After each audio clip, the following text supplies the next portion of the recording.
What up, everybody? Y'all see where we at? Listen, we got a very, very special guest here today, Coach Williams, the GOAT. As y'all know, we are sponsored by DraftKings. Go use our promo code RACE. Go to DraftKings right now, download the app. DraftKings, the crown is yours. Now, let's get to the episode with the GOAT, Coach Williams.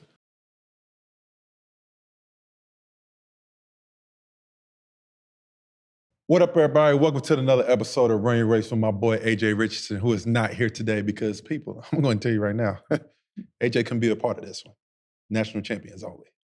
National champions only and Tar Heel people only because we bleed Carolina blue over here. People, we got a very special guest here. This guy here today is like a father to me. I can call him for anything. Means so much to me and my family. And he has done nothing but bless me with his presence and all the help he has gave me over life. And I can't do nothing but thank him. And all that to be said, people, we have Coach Williams. I can't even say the first word because I never have called him that in my life. But y'all know who it is. Coach, appreciate you coming on. Thank you, Theo. And it's I appreciate the words. And I know they come from your heart. But somebody, I told him one time that because a writer Roy said Dean would do this. And I said, you told a lie. I said, because I never called Coach Smith anything except coach in my life. We my partner on the golf course when we were coaching. Yeah. And so it's a feeling of respect, and I appreciate that a great deal. But you've meant a great deal to me. You've meant a great deal to our program, and that'll never change. I appreciate that. It's so crazy. The whole time I was like, do I say it? And I'm like, it wouldn't even feel right. I can't even call it that because it's not how I do it. But no, Coach, we appreciate you coming on. And once again, thank you, DraftKings, for sponsoring us and being a part of our family. And you got a very special guest on here today, so we help y'all out big time. But what we do here, Coach, we like to give everybody a different aspect on how to get to where they want to get to. Everybody doesn't have the same path. That's why we call it Run Your Race. Everyone doesn't have the same path, and everybody has different ways on how they get to what they want to do. And there's certain things that stir you in a different direction. You're a Hall of Fame coach, one of the best coaches to ever do it. So I want people to see how you got to where you are today and show that it wasn't easy the whole time. And I think that's important for everyone to see. So let's go and get right into it.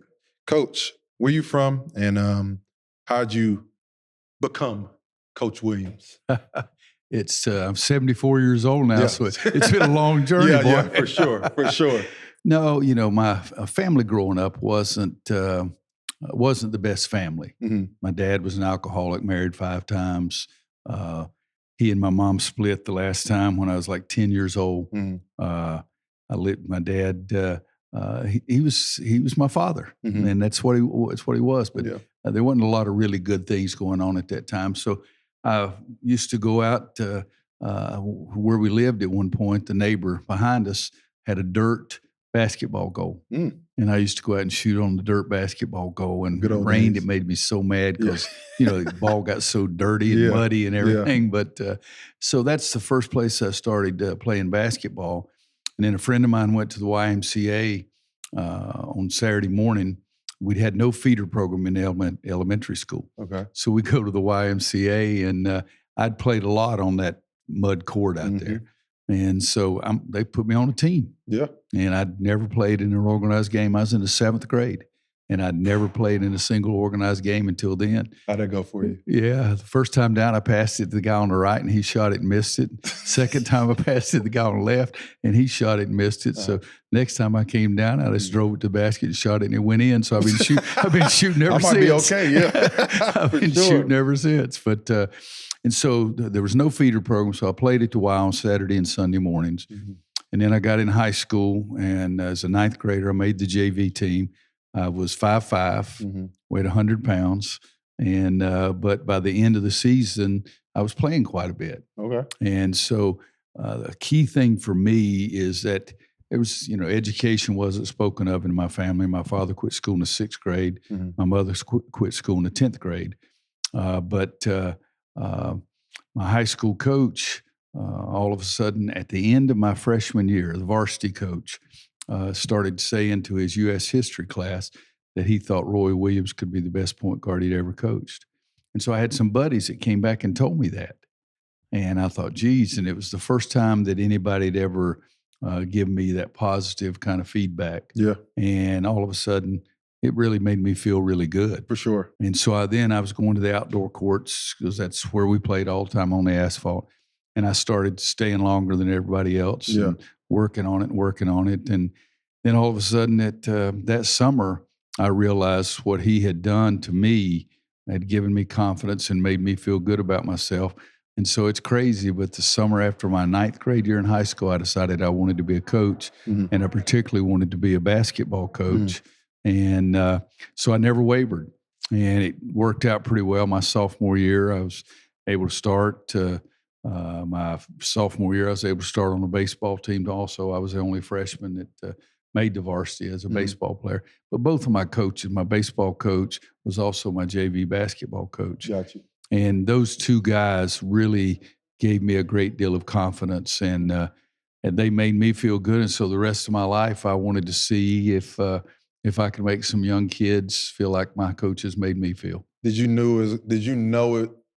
Which one was your first love, baseball or basketball? Baseball was my first love because I did play Little League as an 11th grade. I mean, an 11-year-old. And I didn't have anything like Little League until I was 11 years old. So that was my first love, watching Mickey Mantle on Saturday afternoon baseball games. And but then by the time I got to my 10th grade year, particularly 10th grade and even more so 11th grade, baseball was something I did during baseball season. But I never did anything in baseball after that season. And we were really good. We lost in the state semifinals my junior in high school and lost in the state championship game my senior year. Okay. But I always wanted to get back to the gym. Yeah. That's where I wanted to go. What drew you because like I said, it's the love is just something you have. What drew the love for basketball for you? Because it's tough because baseball was your first love. So I think the more action. Yeah. When I was in Little League, I'd pitch one game and catch the next. Yeah. So I was always in the middle of the action. Facts. And then all of a sudden I started playing second base and shortstop and then a high school team. And we did, as I said, really well. But it just slowed down, and so I wanted more action, and it's got me in trouble. Even at the craps table, I put money on every number. I want more action, that kind of thing. For sure. And that's the reason that I always coached a really fast pace, tried to get as many possessions as we could. And but basketball, during the tough times with my family, I was always able to go to the playground and have peace. Yeah. And that was it. Yeah, for sure. When was the moment you realized, was it when he made that comment to your friends that you realized, okay, I can actually play this game and I want to put more into it? When was that moment for you? It was probably that moment, but then also my sophomore year, we started 3 sophomores, one junior and one senior, and we weren't very good. And so that summer after my sophomore year, I tried to make sure that there was nobody, and there was not. Yeah. Not anyone outworked me and spent more time out there than I did. And so then when I came back as a junior, all of a sudden things started falling in place. And, the more confidence you get makes you work harder. And if you work harder, then you start playing better, and that gives you more, the old cycle. But so for me, it was my high school coach. All my teachers sort of took an interest in me, and looking back on it, I think they realized it wasn't a very good home situation. Even though my mom, she was the angel of the world. Yeah.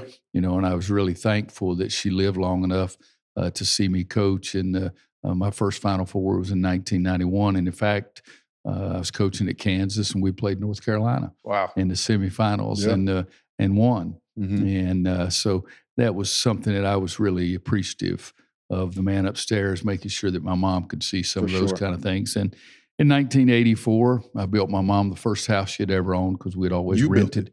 Yes. Wow. We had always had rental. I didn't drive the nails. Oh, yeah. No. Let's get so straight here. Hey, listen, we had to clarify that. Yeah.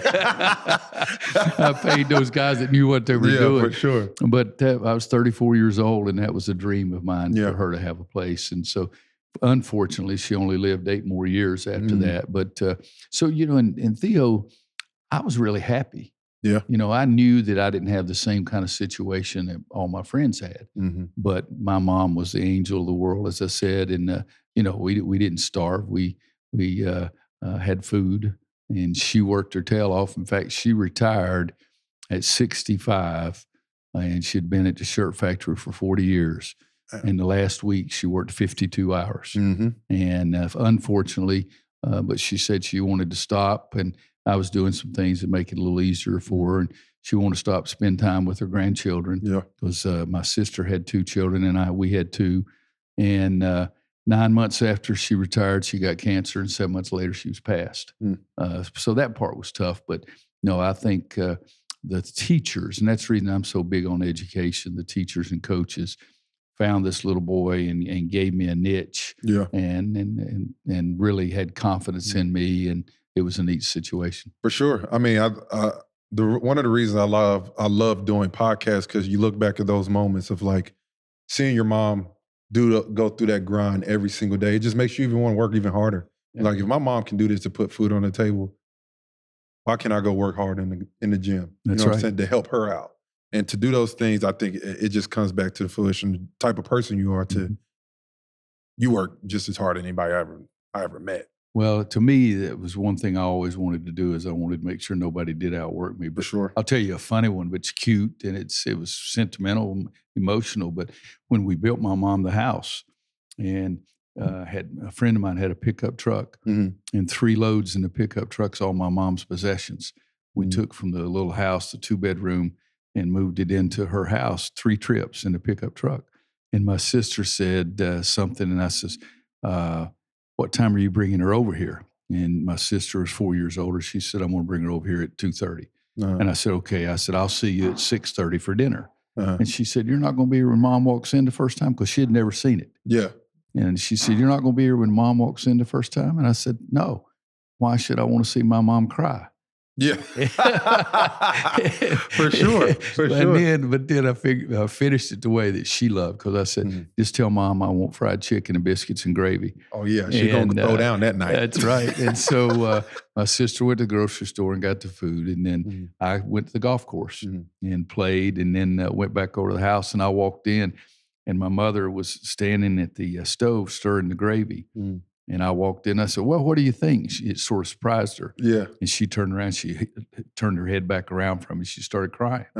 And so that was a great moment for me. And it was a neat moment. But she was special, and I think that she cared so much for her family, and that was a great lesson for me.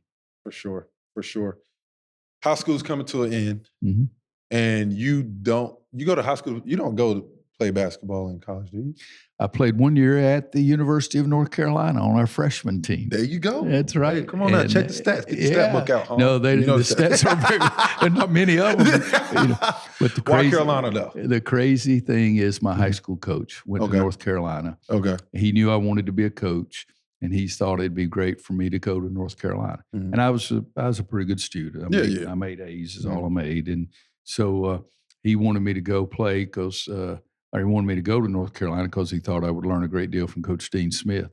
And Coach Smith had played, Coach Buddy Baldwin, my coach, had played for Coach Smith on the freshman team. And so in those days, freshman basketball was pretty important. We played Duke in a freshman game on Friday night, and the Duke North Carolina varsity game wasn't until Saturday. And we sold out Carmichael Auditorium. 8,000 people showed up for the freshman game. Did you win? Oh, yeah, we kicked the bus. I love it. And it wasn't anything. You're a Duke fan, too. It didn't have anything to do with me. But, but I realized that freshman year that I wasn't good enough to keep playing. And so I had to get a job anyway, because I had to get a job because I didn't have enough money to stay in school. And so for every week, the rest of my college career, I worked 24 hours every week for the rest of my college career, because we had no money. And there was no way I could stay in school if I didn't make the money. And but it worked out great. And then Coach Smith and Coach Guthridge both knew that I wanted to be a coach. Coach Guthridge was my freshman coach. And I still have it somewhere. I can't find it. But I have that. Basketball Times picked us as the #1 freshman team in the country. Wow. And we were good. Those other guys were good. I was good. I was good at clapping. I was good at clapping. Boy, that was the best thing. But Coach Smith and Coach Guthridge knew I wanted to coach. And one of the things that I did in quote working is I worked in the intramural department, and I umpired softball, refereed football, officiated basketball, everything that you could have an official at. I did. Trying to get it done. And so then I sort of became known as the best basketball official on campus. So my senior year, Coach Smith got me to come and referee a couple of Saturday morning scrimmages. And I had a couple of opportunities to leave after my freshman year to go somewhere and play, but I knew I wasn't going to be a player. I mean, my buddies brought one back to me not too long ago, our 50-year college reunion, I guess, because on the freshman team in the roster, I was 5'9", weighed 138. So 138, so it wasn't tough. A lot. But, because of them, they helped me get a high school coaching job my first year out of college, and then they started grappling pretty quickly then. Yeah. So at that point, how do you make that decision? What stirred you in the decision to be a coach? Because you got to have that. Yeah. And you got to have that. I wanted to be able to make somebody feel like my high school coach made me feel. And talk how special he was to you also. Yeah, he still is. Still is to this day. I talked to him today. Yep. I talked to him once or twice a day a week. When I was coaching, it'd be 2 or 3 times a week. But also, I love the team play thing of basketball. And so when I was 14, 15, 16, I was calling everybody and telling them where the pickup game was. When I was 18, 19, and 20 home in the summer, I was calling everybody and telling them what our tea time was. So I was always trying to put a team together. And for me, basketball was the greatest team sport. I mean, Theo, you were a tremendous basketball player, played in the NBA. And if you were to take shooting or rebounding or defense or passing or anything, you wouldn't be an NBA level player, but you were a great team player. You knew how to play the game. You were a great passer. You saw the floor well. You could defend. You could lead people. And I thought if I could get a bunch of guys together and make them or get them to make sacrifices for a common goal, our teams would always be better. For sure. So for me, it was, as I said, freshman year, I knew I wanted to coach, but in college, I used to come through Carmichael Auditorium and sit in the stands and watch Coach Smith practice for 30 minutes, 40 minutes, and then I would go to work. Yeah. I was the only person that was ever allowed in there. I mean, we had security guards. All the practices were closed. But I think I could still find the notes that I took from 1971, 72, and 73. That's elite. But for me, putting a team together, it was the biggest thing. I think if you were a great shooter and the next guy beside you wasn't as good a shooter, then I had to make him feel good about passing you the ball. Yeah. How can they complement too? Yeah. Doing that. And that's what you were. You were one of the greatest complimentary players ever and one of the best passers ever, one of the best leaders ever. And so much of that, I felt like if I had 5 guys that would play together, I could beat the other guy. Yeah. It was, as you talk about that, and before we get into how you got into coaching and stuff like that, as far as where you started, I want you to kind of like explain how hard and how you go about it, because that's not easy. Finding people who know how to play the game the right way. I always say, I'm not where I am if I don't play for you for 4 years, because you just learn if we all tick the right way, everyone's going to succeed and everybody's going to eat. And sometimes I tell myself, like, that's one of the reasons I'm not as big as I could be, because I'm such an unselfish person that can hinder you sometimes. It can help you, but it can hinder you. And that's just all situational. But I never would get away from that, because I'm not the player I am if I'm not making sure Kennedy's getting his touches. Joel's happy. Justin's happy. Isaiah's getting his touches. Nate, when he comes in, he plays well. Like Mark, how do you get guys to, I mean, you're not playing them if they're not playing together, but at the same time, how do you find guys to come together as one? Because you did it at a high level, clearly. Well, that's nice things back here. Yeah. I think that when I played, I always got more satisfaction out of passing the ball. Yeah. I mean, Agreed. When I left the high school, I mean, I just went there this week. I saw a high school football game at my old high school. They took me in the gym, and they've got all these, helped them and gave them a little money and helped them build a weight room and all this kind of stuff. And they had the records of the high school up. And I looked up there, and I didn't have a single record up there. Mm. When I left, I had all of them. Only one I didn't have was rebounding. Yeah. But I had points and free throws and shooting percentage and all this kind. Mm-hmm. But over time, I really got a lot of satisfaction out of passing the ball. Yeah. And we had a couple of guys that if I didn't get them the ball in the right spot, they couldn't score. Mm-hmm. And so for me, I tried to take that attitude as it was simple. I wanted to win. Yeah. And if I could get 5 guys to play together with a common goal and for everybody to realize their strengths and weaknesses. And, I was not going to be the rebounding dude, okay? But I could guard and I could pass the ball. And so for me, trying to find 5 guys who could play together, and this is the biggest secret, and it's not a secret, the biggest focus is to get everybody to understand, like you use the terminology, if we win, everybody gets to eat. Everybody gets to eat. And so for me, getting 5 guys to make sacrifices, in some ways their own, but at the end of the day, if your team wins, you're going to be better off. Yeah. And I think that's the way life is. And so I did that in coaching. But for me, getting 5 guys who at the end of the game would be so ecstatic over a win. Yep. And go in the locker room and say, dang, I only got 4 points. Mm-hmm. But they wouldn't let that take over from winning. Mm-hmm. And so it's looking for people like Theo Pinson, like Joel Berry, like Justin Jackson, like Marcus Page, getting together. Theo, Isaiah and Kennedy were never the focus of our team, but everybody knew how important they were. Very. And so I think that, but it was, initially when I first started coaching, that was what I wanted to do. Yeah. In my first year, there's hope for every coach. Yeah. There's hope for everybody wants to coach. If you drive Interstate 40 between Asheville and Chapel Hill, in the western part of the state, you'll see a sign there that says Drexel. It's a little community in western North Carolina. Yeah. My first year, we beat those guys twice. Mm-hmm. That was the only games we won. We were 2-19. So every time I pass that Drexel sign, I have a warm, fuzzy feeling for sure. in my heart. You got me started. So first year, we were 2-19. Uh-huh. And, then I ended up, coaching really good players and good teams and win championships. But so for me, putting guys together and getting them to make sacrifices for a common goal and the love that you have to have for each other. You've heard a million of my sayings, and most of them aren't very good. But one of the ones I really liked is if we win, the players are going to get the awards and rewards. If we don't win, it's more difficult.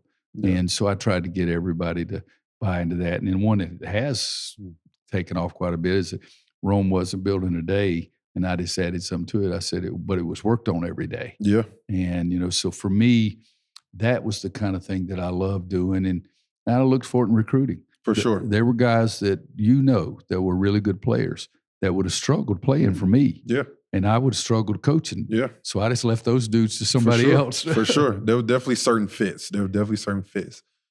Coach Smith gives you your chance. Talk about how special that was. Like I said, that changed your life. Yeah. Well, I was a high school coach at Owen High School. We got better every year, and we started winning more games. And I was working Carolina's basketball camp. Okay. And during the first year I worked it, I was finishing up my master's degree. Okay. Because I stayed 1 year in college to get a master's degree, and it's worth 3 years of it was a scale in teaching in North Carolina. So for 3 years experience, if I had a master's degree, so I made more money, but also being around. And so Coach Smith asked me to work camp and was really pleased with the job that I did in camp. And so I came back 5 straight summers, and then all of a sudden, North Carolina, the Tar Heels were the last school in the ACC to hire a third assistant coach. Coach Smith had Eddie Fogler and Bill Guthridge, and that was it. And the third spot was part-time assistant. And what that was, according to Coach Smith, and he was really right, it was a full-time job, part-time pay. Yeah. And so he asked me if I would be willing to do that. And it was a hard decision. And I'll never forget my wife, Wanda. Last summer, this past July, we celebrated 51 years together. Man. But I'll never forget coming back after camp, my 5th year, and saying, Coach Smith has offered me a job. It's the part-time assistant. I'll have to find some other things to make money. I make $2,700 for the whole year. It was the equivalent of a full scholarship for an in-state student. $2,700 for a year. for a year. And Like so $1 a day. Yeah. I'm just playing. People can't believe that now, but I mean, What? anyway, so the first day we got down here to Chapel Hill, we took the job. But she said this that night, I'll never forget. She said, let me get this straight. If you stay at Owen this year, you're going to make $16,000. I'm going to teach at Tuscola, and I'm going to make $14,000. So that's $30,000, and we've got a 1-year-old little boy. And you're thinking about going to Chapel Hill, and I don't have a job, and you're going to make $2,700, and we've still got the 1-year-old little boy. And I said, yeah, that's about it. And she looked at me and said, when do we leave? So she had confidence, and I told her, I said, I'll make it work. I'll make enough money. I'll make enough money. So that's when I started selling calendars and driving copies of TV shows. And I had 2 practices a day for 8 years because I coached the JV team and assistant coach on the varsity. But to me, that was just putting in the time and all the knowledge that I gained from Eddie Fogler and Bill Guthridge and Coach Smith. And it was phenomenal. And then Eddie left after my 8th year and went to Wichita State, and I became a full-time assistant. And all of a sudden got paid. Yeah. But at that time, my pay from the university had gotten up to $7,000. But I was making money selling calendars and driving TV shows. And I was the best daggum calendar salesman you ever saw. Nobody believed I sold 57,000 calendars my last year. Oh my goodness! But I was good. Yeah. Hey, so all the calendar salesmen out there, call my guy. Yeah.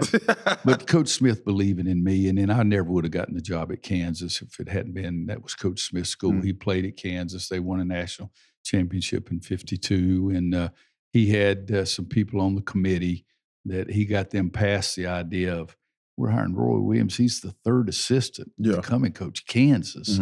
But Coach Smith had such respect out of there, and he put a lot of pressure on me. Yeah. I said, man, Coach, this is your school. You sure about this? But it worked out okay. For sure. So the first stint you recruited the GOAT. My first year, I helped recruit James Worthy. Woo. And that was pretty good. He was okay at basketball. He was okay. He's in the Hall of Fame. My second year, I helped recruit Sam Perkins. And then my third year, I was the first coach to really get excited about Michael. And we had Michael in our basketball camp. I'd called his high school coach to see if he would consider bringing him to camp. We had gotten a report that he was pretty good. And on Sunday afternoon in camp, I just fell in love with him. I had him in the gym a couple hours, and I told Coach Smith and Eddie Fogler, I said, you guys have never seen anything like this. I said to this, I think I just saw the best 6'4" high school player I've ever seen. You knew it from then on? Oh, and in saying that, did I think he was going to end up being what he? No, no. I thought he was going to be great, but I mean, he went so many stratospheres past great. And neither did Coach Smith or Coach Guthridge or Eddie Fogler. I mean, we thought that we've got something special, but he got more special every year. Yeah. And he got more special every year in the NBA. And people don't realize, like his first 7 years in the NBA, his field goal percentage went up 7 years in a row. And but I really did get excited about him, and he's still a special friend. I sent him a text the last 3 or 4 days ago, I guess, because I shot my age in golf for the first time, and I had to brag to Michael. Yeah, okay. I'm 74. I shot 73, and then the next day shot 85. Right back down to earth. Right back to reality. But he was special, but I mean, you just think about it. My first year, we got to recruit James Worthy, and then Sam Perkins, and then Michael Jordan. My first 3 years, and so I was very fortunate. NBA season is back, and we're sponsored by DraftKings. Head over to DraftKings and use our promo code RACE. New customers can bet as little as $5 and get $200 bonus bets instantly. We're still locked into the NFL season, and DraftKings is an official partner of the NFL. If sports betting isn't legal in your state, DraftKings still got you with daily fantasy. Make sure you head over to DraftKings and use our promo code RACE. DraftKings, the crown is yours.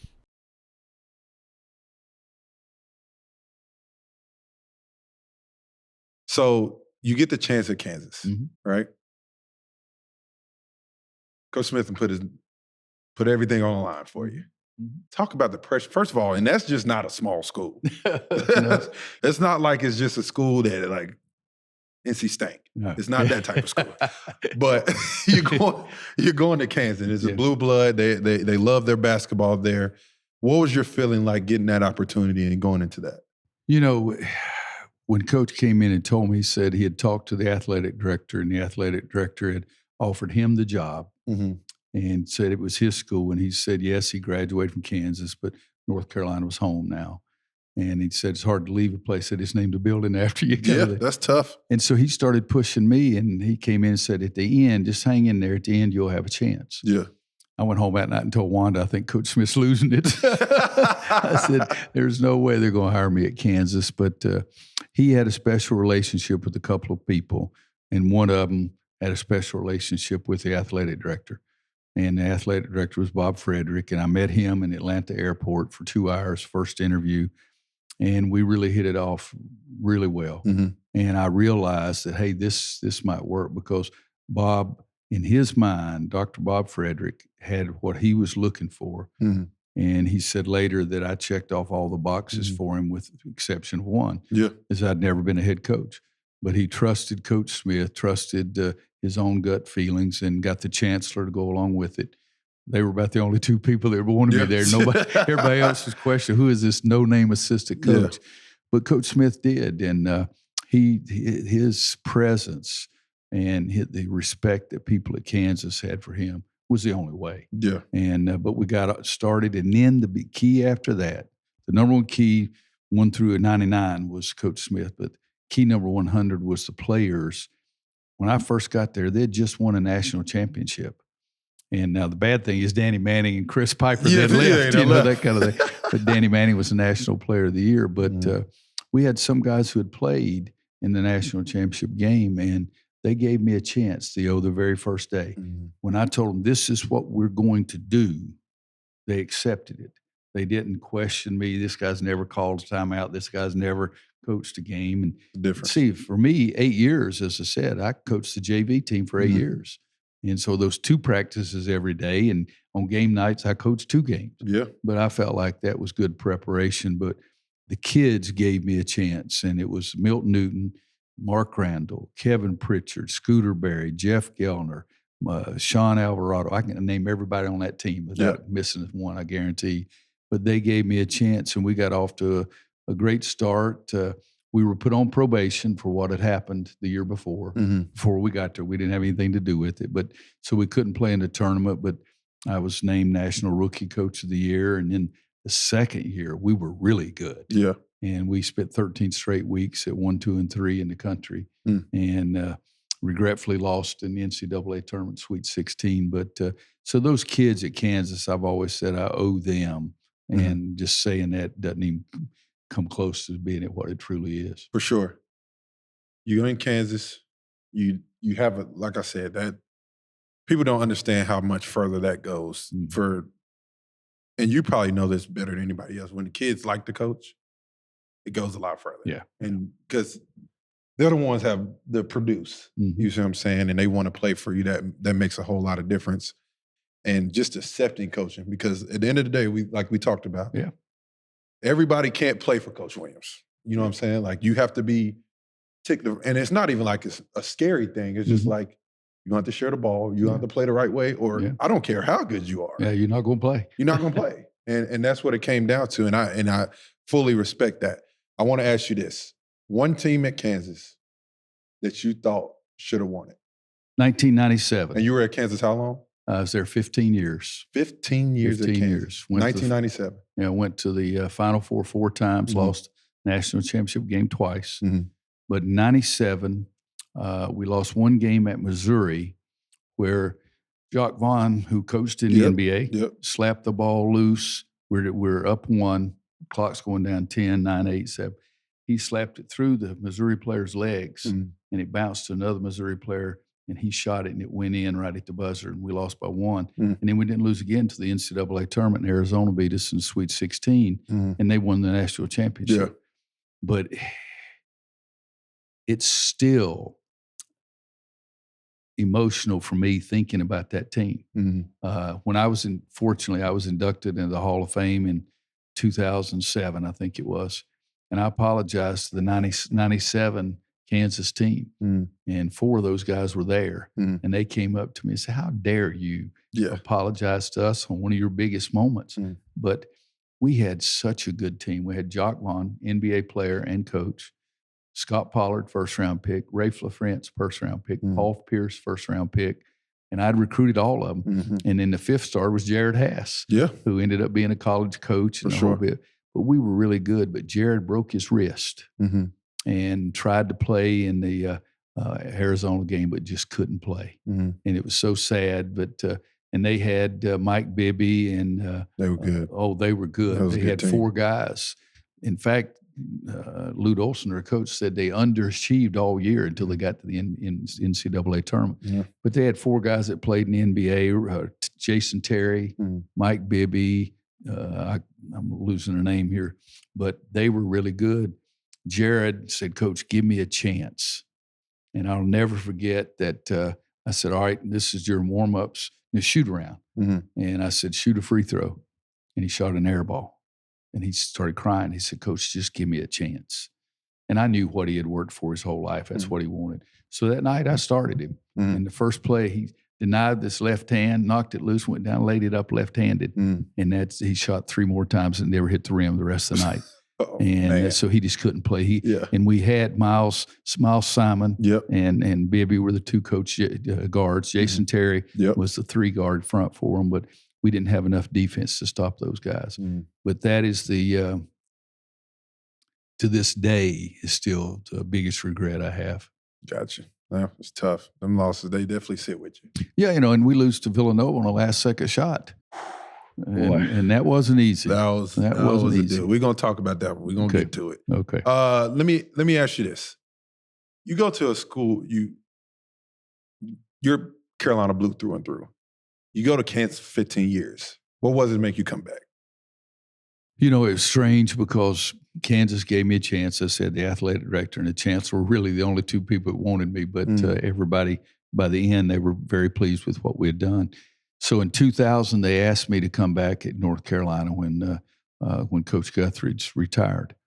And I had promised Nick Collison, he was a freshman, I'd promised him that I would be there because a rival school had said that if you go to Kansas, Roy Williams is not going to be your coach. He's going to go back to North Carolina.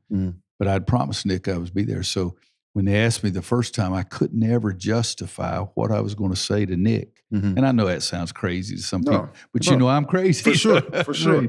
But so I didn't come back. And then when they came back again 3 years later, Nick had graduated. We'd lost in the national championship game to Syracuse.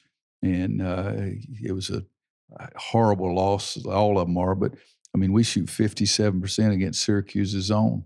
We lose the game because we were 12 for 31 from the foul line. 12 for 31, and we lose by 3. That's rough. And so then, they asked me to come back, and Nick had graduated. We had changed athletic directors, and that changed my job dramatically. We just didn't hit as well as Dr. Frederick was. And then they asked me to come back, and I felt like Coach Smith, Nick Collison leaving was the biggest thing, but the second thing is Coach Smith said, we wanted you last time, we need you this time. And that meant a great deal to me too. And so it was coming back home. My children were both living in North Carolina, and Wanda had gone to school at Chapel Hill, and both the kids had gone to school in Chapel Hill. And it was what I thought at that time was by far the best thing to do, and it worked out okay. It definitely did. I appreciate you coming back. Yeah, I was so happy about it too. Yeah, for sure. So you get back to Chapel Hill, pretty much dream job at that point. At the end of the day, this is where you started. This is where it all jump started for you. So you get back, they need you. Year before, not a good year. No. Not a good year at all. And what was the mindset trying to get, is it start over mode, or are you just trying to bring your own flavor into it?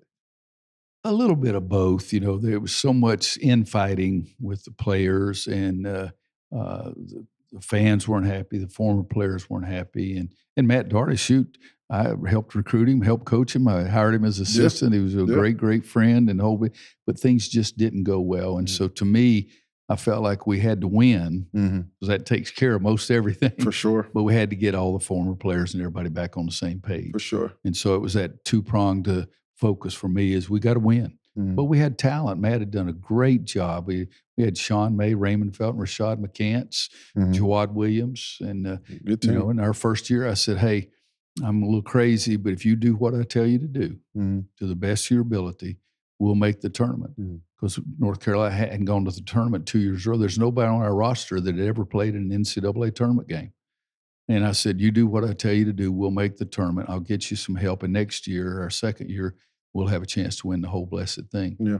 And so we had a good year that year. Sean was good. Raymond was good. Rashad was good. Jawad was good. Jackie, Emmanuel. I mean, it was a good group. And then we added Marvin Williams to it the second year. And Sean May did the most unbelievable work ethic over the course of the offseason, changed his body. He had too much weight on, and he became a force of nature, and a force on everybody. Marvin was one of the best freshmen to come. Raymond was great. Jackie Manuel was so good defensively. Rashad McCants. They really bought into playing together. Yeah. And so it ended up, fortunately, we did win the whole thing our second year. But that first year was tough. Yeah. It really was. It was trying to fight battles and then choose which ones not to fight. For sure. For sure.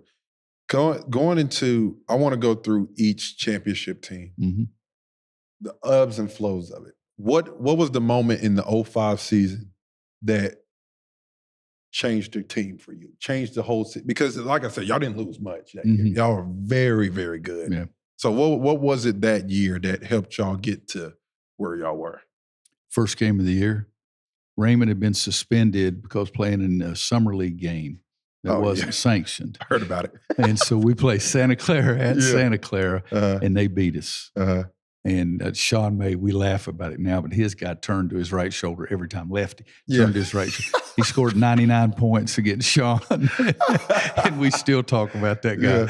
But so we leave Santa Clara, and we go to Maui, and we get off the bus, get off the plane, get on the bus, let the families and coaches' wives and everybody get off. And I said, we're not in Maui yet. You may look out there and see that ocean, and you may think this is Maui.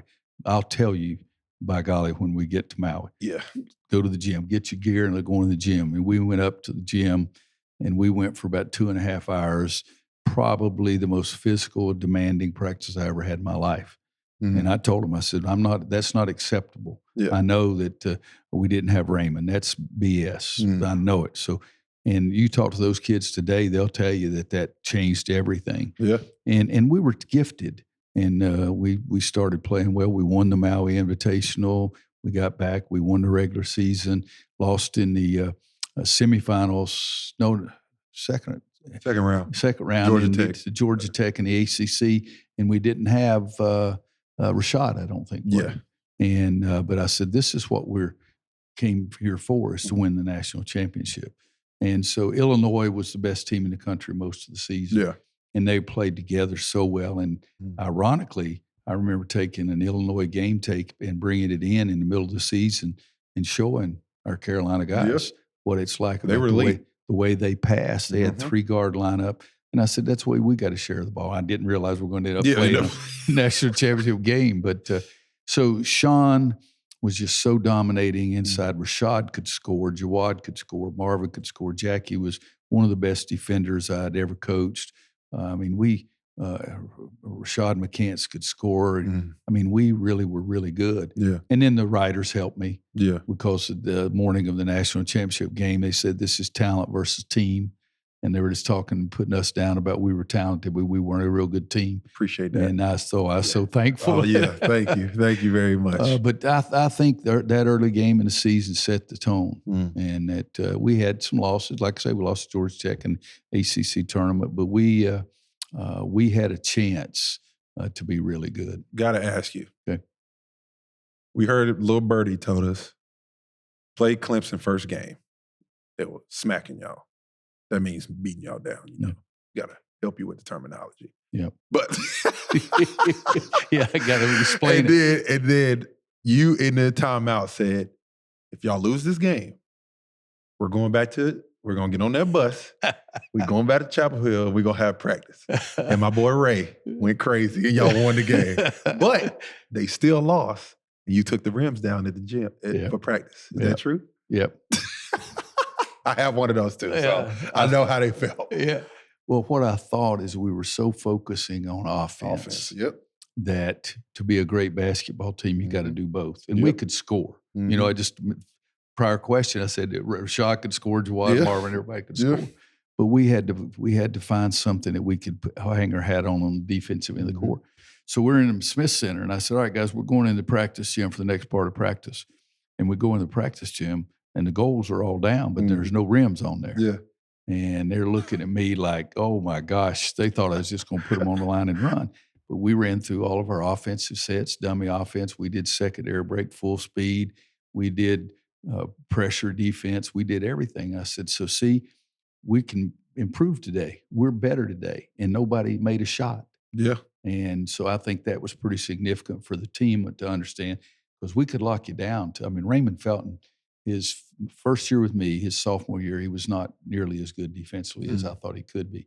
And his junior year, his last year, his second year with me, he was the best defensive point guard. He was the best point guard in the country. Yeah. He could just lock you down. Sean had great savvy inside. Jawad could guard people. Jack Emanuel got around screens better than anybody I ever coached. Yeah. You're the second one now. I'm being very sincere. You don't get a raise by me saying that. I appreciate that. But Jackie could really defend, and I think that the players started appreciating what we could do defensively. Yeah, for sure. I mean, that's one hell of a team. I'm going to tell you that. 09. 09 was a special group. Yep. That was a special group. You have arguably one of the best players in Carolina history, T. Hans.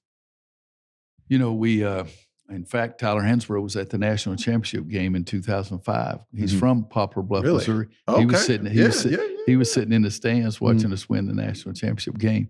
But I saw him at an AAU event. No, it was at the Nike All-American Camp. That's what it was. And I just fell in love with how aggressive he was and how he just kept going, the toughness.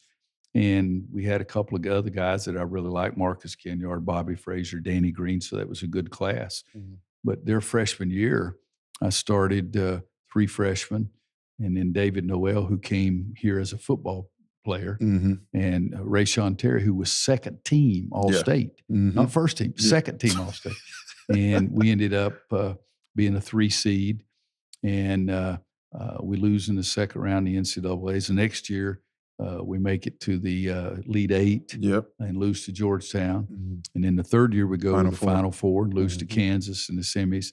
And so that was a tough one. Oh, that was probably the toughest loss I personally ever had because we were down 18 or 28. Oh, right there. And we came back and got it to 4, and Danny shot a 3. It went all the way in and came back out. And there was still, 4 minutes left in the game, but they beat us to death early on. But I think those guys were so focused, just like your group, that so in 2008, we lose the national championship in the semifinals. And just like in 16, except in 16, we lost in the national championship game. Yeah. But that whole year, those guys were focused. And when we walk in the locker room at the Final Four in San Antonio for the semifinals, Bobby Frazier said, hey, everybody remember what that feeling was like last year. Yeah. And because that's when Kansas beat us. So we went back in 09. We walked into that locker room. It was a whole different feeling on semifinals, a whole different feeling on the side of finals. But Tyler was a player that made every other team adjust their game. He got so much attention. He could score so well, get guys in foul trouble. The other guys had easier shots. Yeah. And then he did the dirty work. He'd dive on the floor and box out and rebound and take charges. Yeah. So he was the kind of player that everybody fed off of. Yeah, he set the tone. He set the tone from day one. I mean, just the type of tenacity he had from the get-go was y'all dominated the whole tournament. Y'all dominated that whole tournament. We won 6 games, and the closest game was 12 points. Yeah, it was. And I think Connecticut came close to that year, so maybe last year, year before last. But we were good. That was a good team. And they were deep, too. Yeah. They were deep. What up? Y'all know what time it is. It is time for Theo's Picks, and you know we are sponsored by DraftKings. So y'all go to DraftKings right now, download the app, and use promo code RACE. All right, we're going to do a little NBA picks. Now let's get to it. Wednesday, November 6th, Golden State versus Boston in Boston. That's the game of the day. That's the game of the week. I got Boston. And I think everybody knows why. There is straight smoke in that game. There's a lot of disrespect going on this summer with the USA team. A lot of disrespect. And them boys from Boston are coming with straight smoke. I think it'll be a 20-point game. I think they're going to both try to go for 40. And it's going to get real hectic in there. Boston's going to be jumping. Going to be a lot of booing. A lot of bad blood. Golden State beat Boston in the finals. Boston came back, won the finals. It's smoke all game. I got Boston winning that game. I'm sorry. And the point guard for Golden State is a bad, bad man. But I got Boston winning that one. It's a lot of hostility there. Next, a lot of good games this day. We got LA versus Memphis. Memphis might be back. But LA trying to let everybody know they still here. I got Memphis winning that game.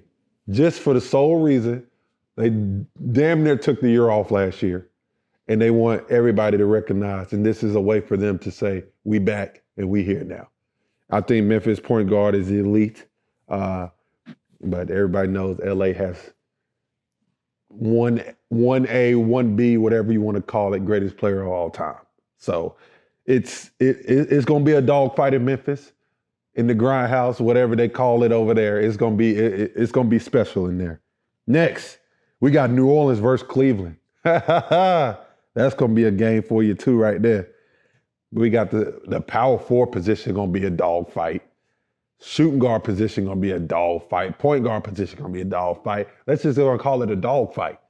I'm going to go Cleveland. I think they put together a roster. They know each other. They're familiar with each other. I think they're going to find a way to win that game. It's going to be tough, though. It's going to be tough. Another great game, OKC versus Denver. In Denver. Altitude. First thing I got to say, altitude. They're going to be tired as hell out there. But I'm going to get a nod to OKC. I think the point guard for OKC is a bad, bad man. He gets to the Baja. It is one of those things where guard play takes over. The center for Denver is elite in his own. I think they got to figure out that team a little bit over there, though. So I'm gonna take OKC. Next, two more games. Miami versus Phoenix in Phoenix. Y'all know what that is. That's straight bump. They bumping. At the end of the day, I'm taking Phoenix. Phoenix has that man. That small forward they got over there is a bad man. They call him the Slim Reaper for a reason. Anderson, Phoenix. I'm going to take Phoenix winning that game. I think they got a lot to prove, and I think they slept on a lot. I think they're a team that's going to come out there and play hard. But Miami is no slouch. They ain't no slouch at all. They do what they need to do to win games. Last game, LA versus Philly in LA. The shooting guard for Philly is in the return game in LA. It's going to be a lot of hostility. It's going to be a lot, you should have paid me. It's going to be a lot of bad blood. They're just prepping for this. It's going to be smoke, and I'm looking forward to it. That's a great day of ball. That's a great day of bump, and I'm going to be right there in front of my TV watching it. I got Philly. Philly going to go in there and get that dub. Philly going to go in there and get that dub. Hey, listen, that's Theo's Picks. Y'all know what to do. Go to DraftKings, download the app, use promo code RACE. Now let's get back to the episode.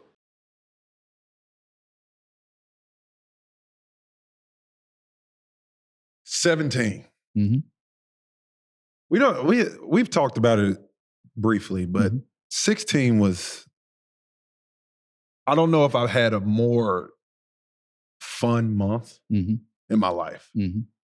The run we had from beating Duke at Cameron, win the ACC regular season, going through ACC tournament, winning in pretty much Virginia, doing that, and then the blast we had to get to the championship was unbelievable.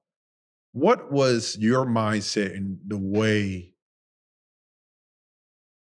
And I know you've talked about it a time with Marcus and Bryce and those guys. We not finishing that deal, but like, what was your mindset going into the next year? Did you think? I knew you knew we had a chance, and I don't care what team you have, you like, we got a chance. Yeah. But just talk about going from that year to the next one. Well, 16, when Marcus Page made the shot to tie the game against Villanova, we were down 10 with about 3 minutes to play. Yeah. And then Chris makes one for them at the buzzer to win the national championship. It was the most difficult feeling I ever had in my life because I felt so inadequate in the locker room, what to say to you guys. And I remember sitting outside in a little holding area, and somebody came behind me in a bear hug, and it was Michael Jordan. He said, I just came to check on you. And I said, Michael, would you do me a favor? Would you just go in there and tell the kids how proud you are? I said, Michael, I don't know what to say. And I still get emotional. Yeah. I mean, I was going in the locker room to talk to you guys. You'd give me everything you had, and their player made a great shot. That's all it was. And so Michael did. Marcus was so funny later on. He told me that he had his head in a towel and he was crying. And all of a sudden he realized, he said, hey, it's not Coach Williams talking to it. For sure. And he said he pulled the towel down, and there was Michael Jordan talking to the team. So the next year, or that after that game, I had told everybody, Marcus, Bryce, and Joel, we're not going to be there. They were seniors. Everybody else to use that as fuel and to never forget the feeling that we had at that moment. So fast forward to first day of practice, I'll never forget this. It's the only time in 18 years at North Carolina I ever let them mic me during practice. Yeah. Because I didn't want any distraction. Come on, man, get what you need, but leave me alone. I'm coaching. But I let them mic me, and I remember standing in that huddle, first time blew the whistle, first day of practice, I said, I'm looking at a team right here is good enough to win the national championship. And I really believed that. And I said, and I say win, not just to make it to Monday night, but to be the last team standing. And the crazy thing is I forgot all about it. Yeah. And then we win the daggum thing. We come back and we have the video, the highlights video. Unbelievable. And they show that video. We talk. I'd forgotten all about it. Man, it was cool. Yeah, but I think you guys, when I looked around there, I remember it vividly looking at every player. And I said, I believe this. Deep down in my soul, I believe it. And I think you guys did. For sure. I think you believed it before I said that. But after, I remember looking at you. I could walk out on the court and show you right now where you were standing, first day of practice in 2017 season. And I can remember looking at every player and you buying into that, you believing that. And, we didn't have any problems. If you had any problems, you guys took care of it. Yeah. And, we were good, and we had, ache here and an ache there and ache here and ache there. But when we get to Phoenix, I really deep in my soul, Gonzaga was rated above us, but I thought we were the best team. And I think our motive, our want to, nobody could come close to that. Sure. And I think, even Joel playing on those two ankles that were so black and blue and just ugly. And just the leadership that you and Joel and Kennedy and Isaiah, everybody had their own little niche, but it was a team. TEAM. It was a team. It was. And I think that we felt like if it was close at the end, that we would make the right plays and win the game. Yeah. It was definitely an unbelievable run. Snuck by one in Arkansas.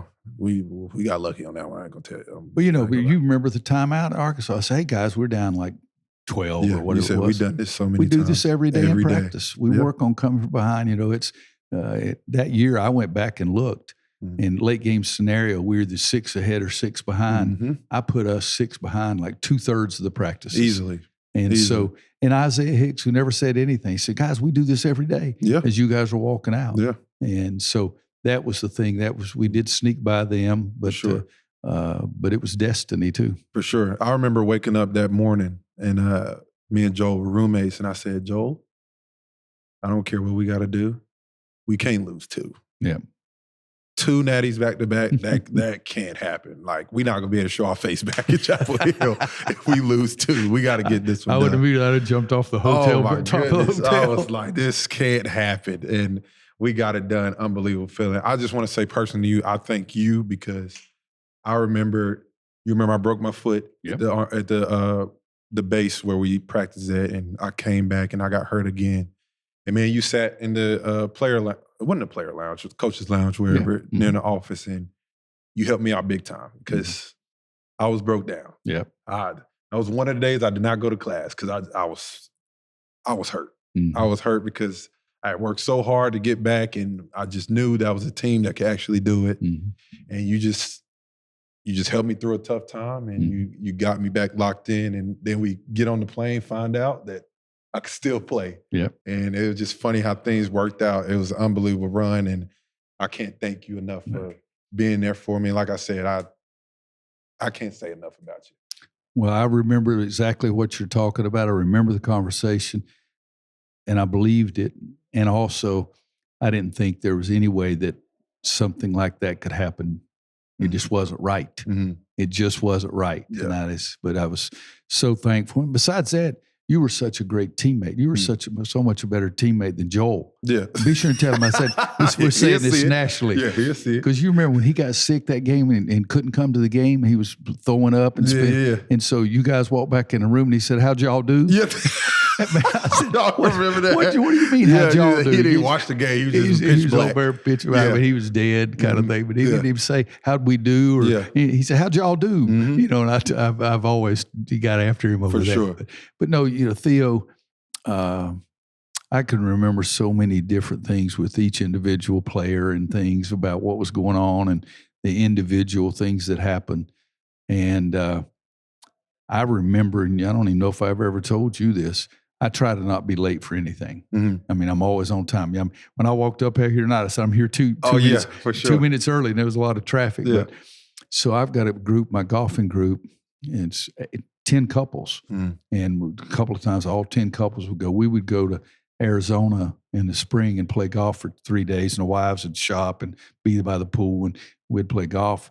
And I'm the guy that had all the numbers for the cars and valet parking. And so we're going to leave at 8:00, and I'm 5 minutes late. And my high school coach looked at me and says, "See, everything all right?" And I says, "Oh, everything's great." That's the day that you committed to me on the phone. And so I got in the car with my high school coach, and I said, "I know I was late." I said, "But Theo Pinson just committed to us." And so I was so excited. I told him I would never tell anybody until the player announced himself. But that was for a way for me to get off. People thought I was dying or something bad. First time I made Coach late.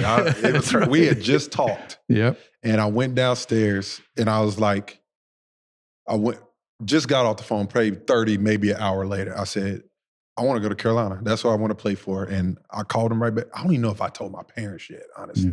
And I went upstairs, and I just called you right back. I said, Coach, I want to play at Carolina.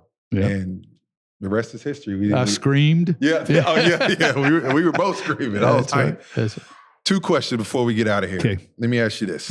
05, 09, 17. Rank them 1 through 3. Best. Actually, who will win between us 3? Wow. You know, you asked me about my Kansas team. Yeah. That 97 team was the most gifted team I ever coached. That's a good 1984 North Carolina team, we didn't win a national championship. But we had Michael Jordan, 3rd pick, Sam Perkins, 4th pick, an NBA draft. And Brad Daugherty 2 years later was the number 1 pick. That's special. You know, so those were special teams. What time? It's 6:03. You gotta go. Yeah, we're all right. Okay. Go ahead. Well, last 2, promise. Okay. This is my opinion. I'll let you give yours. I would say the 2012 team might have been one of the most talented teams. Yeah. That did not win it, that you coached in Carolina. Well, I started to say this a few moments ago when you asked about the team at Kansas that broke my heart. That was 97. 2012 was here when Kendall Marshall broke his wrist. Y'all had that. Because I thought we were the best team. I mean, people don't realize it. I mean, Duke beat us here in the Smith Center. And Rivers made a shot at the buzzer, and they went crazy and everything. And it was still on their video board before every game 10 years later. We played them at Duke the last game, and I bet you there's nobody that will remember this except Roy Williams. You know what the score was at halftime? What was it? 48-24 in their building. We doubled them in their building because we were focused. and dumb old Roy Williams. I get on the bus, and all the Duke people are walking by, giving me the finger, and I'm sitting up there eating my chicken sandwich, smiling. But Joe Holiday got on the bus, and I said, if we play like that, we'll play the last Monday night. Because in Kentucky had beaten us. Anthony Davis blocked John Henson's shot play at the last play of the game. And so Kentucky did win it. But I thought that North Carolina in 2012 and Kentucky were the two best teams. Yeah. But we had lost Dexter Strickland, who was our backup point guard, to an ACL about halfway through the season. And then we had Stillman White, a little 5'11", little walk-on point guard from Wilmington that had to play in the NCAA tournament. And he did a great job, but he couldn't create. He couldn't make things happen. He didn't hurt you with mistakes, but he just couldn't. Kendall Marshall was one of the best point guards I ever coached. For sure. First one of the best I ever saw. And so if Kendall doesn't get hurt, I thought we were the best team. And that's the team that I feel badly so much for. Your 16 team, because the suddenness with which we lost at the end of the game. But the 2012 team, I mean, John Henson, Tyler Zeller, Harrison, Kendall, I mean, Reggie. We were Reggie as a backup. I mean, we were really good. We had 4 guys off that team drafted in the first round. That team was stacked. Yeah. I say that to this day. I said that 2012 team, Kendall don't get hurt. I think that's a natty. Because y'all played at Rupp that year. Yeah. And that makes it makes a huge difference. One at their place. Yes, at their place. Yeah. And it was an unbelievable block shot. Coach, biggest question. Okay. All-time starting 5. Carolina history. Hey, boy, you've only got one child and another one on the way. People ask me questions like that, and I say it's like comparing your own children. Yeah. You know, last year, because I've been retired 3 years now, I went back and wrote out some things: 5 best defensive players, 5 best shooters, 5 best rebounders. Those kind of things, just to get things in my mind. Because people would ask me that single question right there. And I picked, it's like 16 different categories. You know, the best runner, the best shot blocker. I mean, and took all 5, and I thought that would help me narrow it down. And I couldn't do it. I flat out couldn't do it because, just like we say, Sean May was a great center. Tyler Hansbrough was a great center. Okay, Raymond Felton. I had 3 guys who won the Bob Cousy Award as the best point guard in college basketball. Now, how do you leave out a guy that's the best point guard in all of college basketball? But I can't put all 3 of them on the team. So I really tried, because I had a friend of mine that wanted to say something about it and put it out, that kind of stuff. And I said, no, I can't do it. And it is like your children. And I never tried to take a parent's place. I never tried to take your dad's place or your mom's place, but I wanted to be that third person. For sure. And it's like Christmas. When I send out the Christmas cards, I send one to everybody. Yeah. And you're going to laugh at this. So after I retired, I stopped. And now I've started back again. And the reason I did it is because it was for me. It wasn't for them. Yeah. And yet getting the Christmas cards, so many of them. I mean, J.P. Tokoto, his younger brother, Seth Trimble, plays for us now. Yeah. And JP still remember getting the Christmas cards from me every Christmas after he stopped playing. Yeah. And so for me, it is like, pick your 5 favorite children. Yeah. And my dad had 13 brothers and sisters. My mom had 10. And that's what I always think about. I wonder what if Granny and Granddaddy, a big mom and pop, who would they pick if they were picking their 5? Yeah. And but it's, I say it this way, Theo. A lot of coaches have been lucky, and a lot of coaches have enjoyed their life, enjoyed their career. Nobody's been luckier. Nobody's enjoyed their life as a coach for 48 years more than Roy Williams did.